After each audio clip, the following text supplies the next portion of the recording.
first drove the Cayman GT4, we suggested that the lowliest motorsport-grade Porsche road car was basically a gateway drug, the sort of entry-level thrill that, as reefer madness warned our grandparents, would lead to more serious and expensive addictions.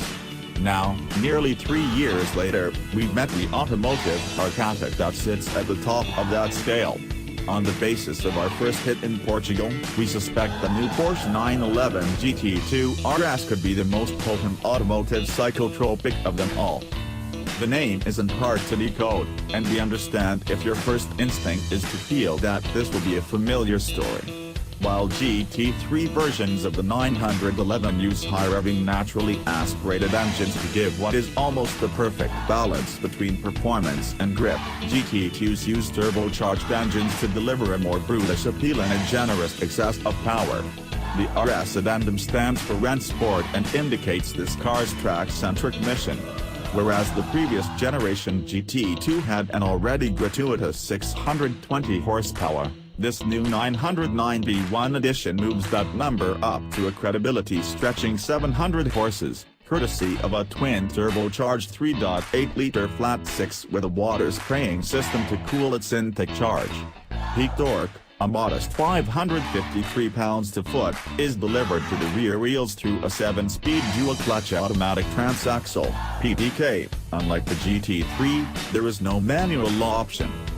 That's because the GT2 RS is built for speed, both in a straight line and around road racing circuits. Its statistics are as eye-popping as you would expect for the fastest ever factory-built 911. Some obsessive trimming of mass extends so far as to include both lightweight carpets and extra thin glass closely related to that used in cell phone screens. The optional weight trimming hatch package shaves 40 pounds at the cost of an extra $31,000, with Porsche claiming a curb weight of just 3,241 pounds, although that means foregoing both the infotainment system and air conditioning. Small wonder that Porsche claims a 2.7 second 0 to 60 mph time and that we estimate the car can burn a quarter mile in 10.3 seconds. The top speed is, get this, limited to 211 mph, in the interest of keeping the track-biased tires in one piece. All such figures are subsidiary to the one number that Porsche's motorsport engineers are proudest of, the one that defines the car's core purpose. That would be 6:47.3, the lap time the car recently posted around the Nürburgring Nordschleife to take the production car record there.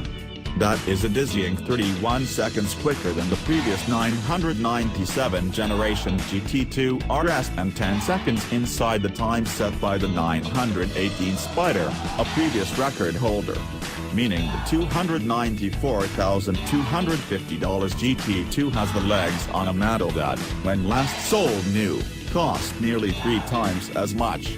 It's a bargain. Weapons, great technology.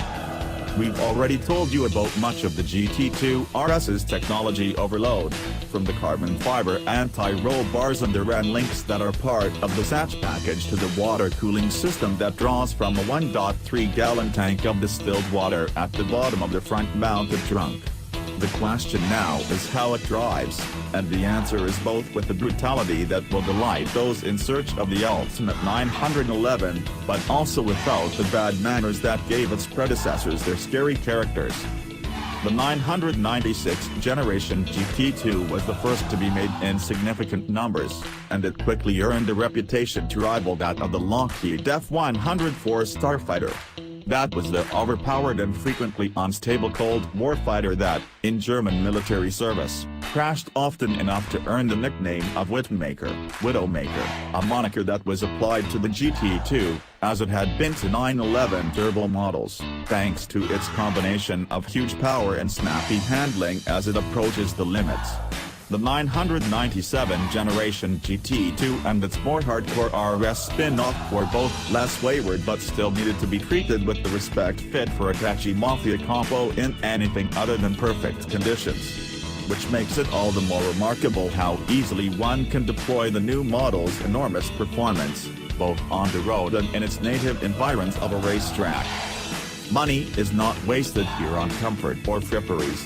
The GT2's cabin is sparse and can be made positively Spartan-ish, as Porsche had done with the hatchback examples provided for our drive. The air conditioning and infotainment system have been deleted to pare mass. Even in the maddest warmth of a Portuguese autumn, the cabin becomes too hot when ventilated using only ambient air. Standard carbon fiber bucket seats with fixed backrests brace occupants at an angle suitably upright for motorsports. Even a fully equipped GT2 RS lacks many amenities that come standard in the cheaper, plusher Turbo S, with the doors using fabric pull straps instead of handles and most of the button spaces surrounding the gear selector being blanks. Strangely, although the satch shift paddles have been swapped to carbon fiber to save a reported 0.4 pound, a fully stripped GT2 still has a pair of deployable cup holders in the dashboard. There are no rear seats. European buyers can order a Club Sport package that adds a substantial roll cage in the empty rear space, but this equipment doesn't pass US crash regulations. Regardless, this isn't a car anyone will buy for the toys. Neither will it be favored by those seeking refinement. While most modern 911s have become quiet and relaxed, the GT2 RS shortcuts straight back to the origin of the species. The engine fills the cabin with a heavy exhaust note at idle, the rear-mounted flat six throwing up bass-heavy harmonics under even gentle progress as the ball-jointed suspension can be heard and felt working. There are rattles and vibrations that would never be allowed in a lesser 911.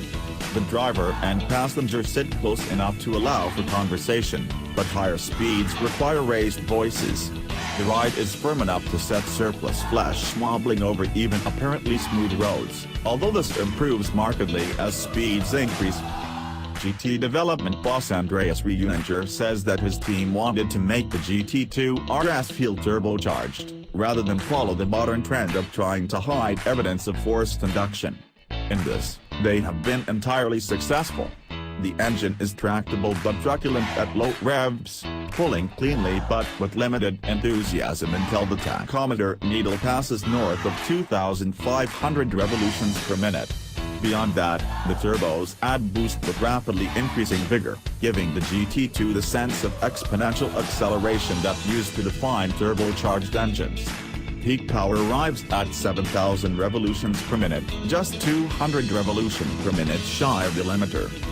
The GT2 is toweringly fast, but it manages to feel even quicker thanks to both the sheer savagery of the engine's responses and the rate at which it devours gearing that has been deliberately shortened from Porsche's stratospheric norms.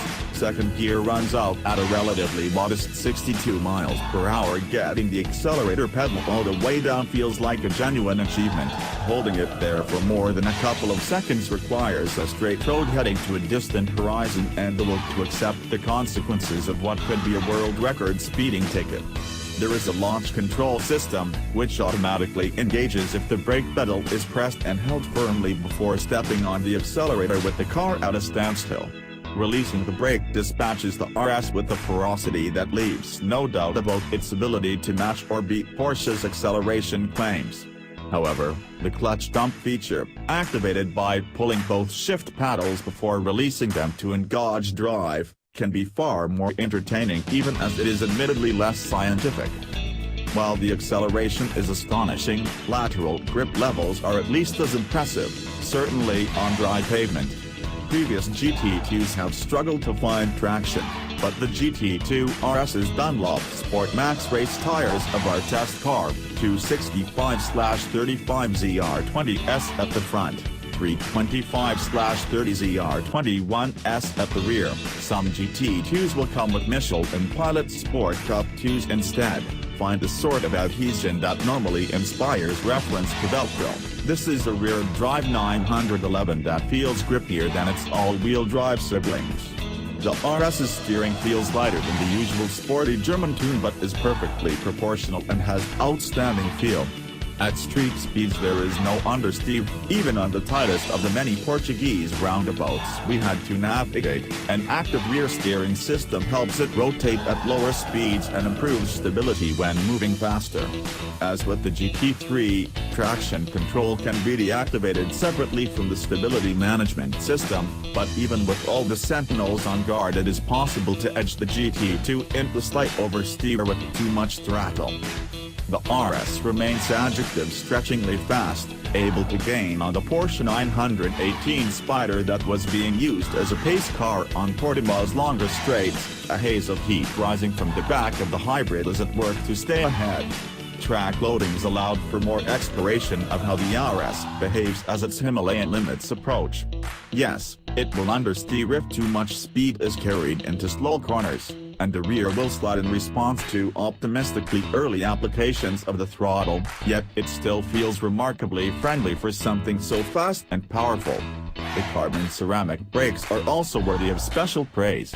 These perform well on the street, albeit at the expense of some low-speed grumbling, but at Portimao, aided by the naked ducts in the front trunk lid, which feed air to the front brakes, they prove tireless, hauling the GT2 down from high velocities time and again without a hint of fade.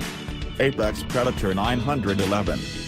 The GT2 RS is a pinnacle car, one that sits at the top of the Porsche range in terms of both its price and its level of performance. If you want the fastest and the most viscerally thrilling version, then this is undoubtedly it, the ultimate incarnation of a road-going 911 today. This is a sports car that can humble most exotics on a track and a remarkable achievement for the team that developed it. The only certainty on past experience is that, at some point in the not-too-distant future, Porsche will create something even faster. But is this the best GT-badged 911? That depends on what you expect from such a car. For many, its performance alone answers the question in the affirmative, but its brutality also throws the subtler appeals of the GT3 into sharper relief. The naturally aspirated car feels like a scalpel. In comparison, the GT2 RS is a chainsaw. So it all depends on what sort of surgery you intend to perform.